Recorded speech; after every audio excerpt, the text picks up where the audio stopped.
Hello, and welcome back to Salem20. I'm your host, Aayush, and you are listening to the most reliable news network in the colonies. For today's breaking news, we will be talking about the acts of defamation that have been popping up across the village of Salem. There have been reports of satirical cartoons and vandalism accusing several public figures of succumbing to pride and sinfulness during the witch trials. Has Salem fallen to the devil's vices? Let's take a look at our first victim of vandalism, the town statue of the revered John Proctor. John Proctor's fame comes without question.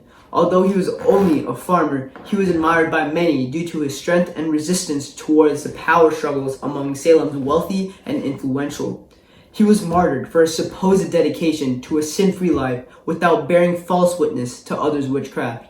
However, the graffiti artist, whose name will not be disclosed due to security reasons, may have brought new evidence to light.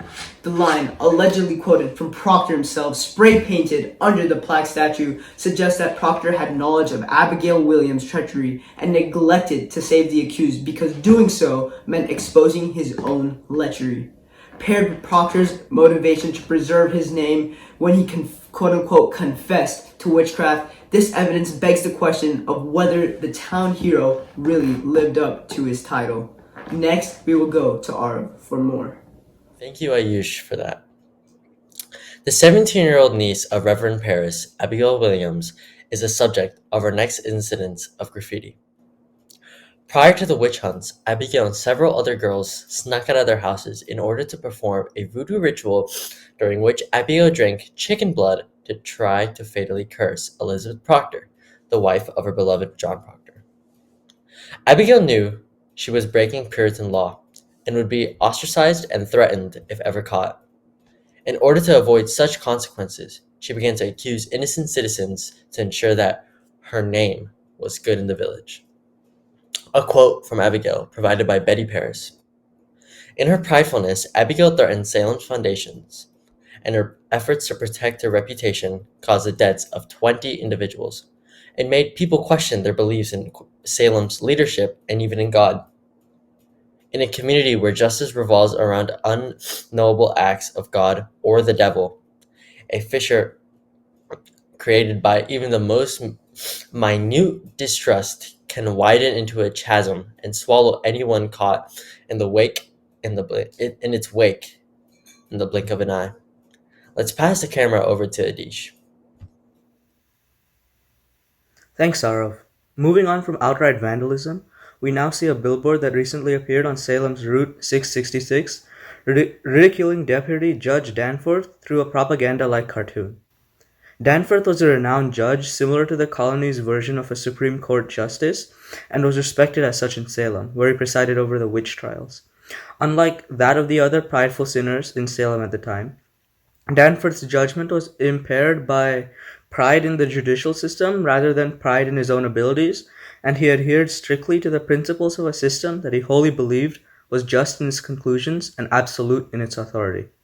Even after the guiltiness and innocence of the accused and the accusers, respectively, were called into question, Danforth failed to find flaws in his approach to the judge's bench because his unwavering dedication to established dogma inhibited his ability to critically analyze the state of the trials.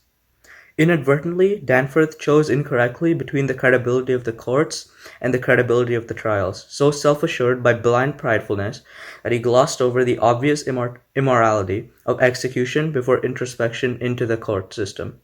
In this way, he added fuel to the ravenous, fervent wildfire that was already consuming minds weakened by bias, distrust, and the cardinal sin of pride. Now to Ronak for more. Thanks, Aadhish. A second instance of a billboard was spotted on a township road in downtown Salem, this time featuring the late Reverend Paris as the target.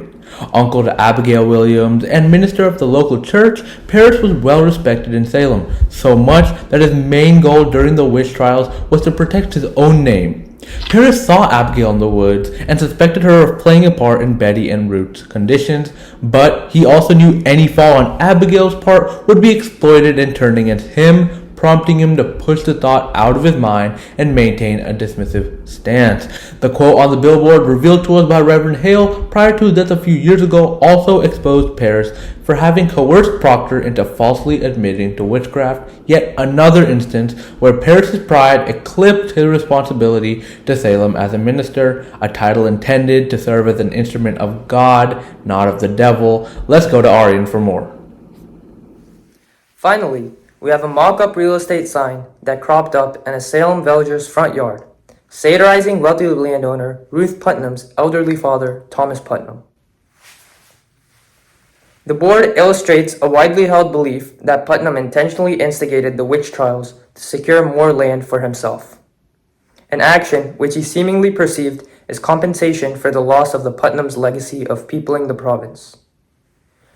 Another conflict driven by Putnam's broken pride in his family legacy was a conflict with Rebecca Nurse, who counseled him to put aside his pride.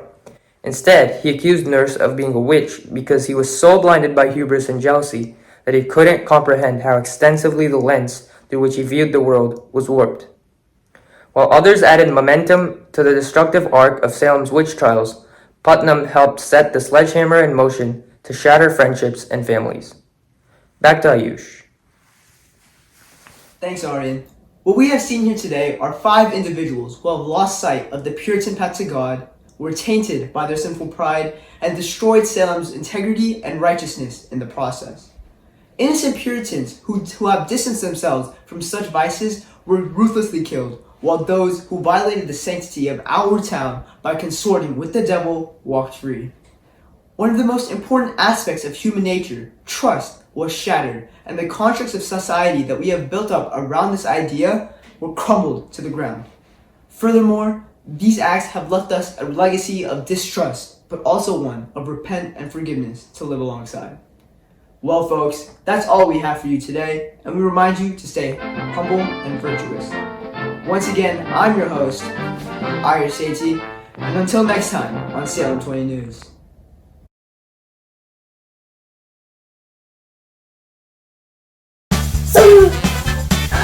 Devil, not oh my god.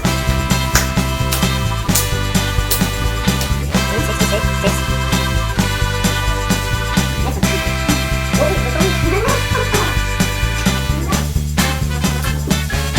We got it eventually.